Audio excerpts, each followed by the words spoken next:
generation unit, each at Kusile and Kriel power stations. The power utility has appealed to the public to help conserve electricity. Eskom will have a media briefing later this morning.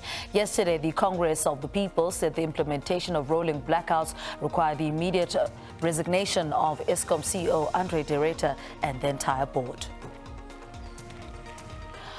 KwaZulu Natal's MEC for Transport and Community Liaison, Sipho Hlomuka, is today expected to visit the families of the 21 victims that were killed in a horrific car crash in uPhongolo in Northern KwaZulu Natal. The crash occurred on Friday afternoon when a truck collided with a bakkie transporting school children. The truck driver who fled the crash scene has been arrested. President Cyril Ramaphosa has told his political interlocutors in Washington that Africa should be allowed the space to choose its own partners and should never again find itself as a battleground for influence among global powers. He took this firm position on a packed day of engagements in the United States Capitol that saw him pay a working visit to the White House, where he met with President Joe Biden.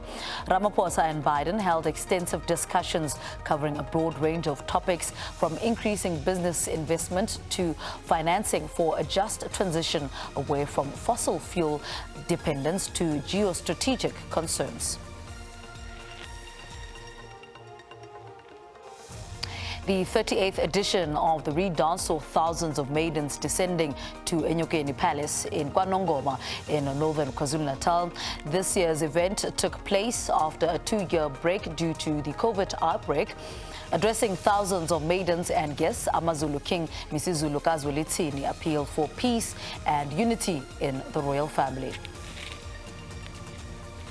And the South African Football Association has appointed 3 vice presidents and a new technical director at the SAFA House. SAFA will also bid to host the 2027 FIFA Women's World Cup. Meanwhile, Bafana Bafana assistant coach Cyril Ramaphosa has resigned. Those were news headlines. A full bulletin at the top of the hour. For now, though, Doom Tembu has your weather details.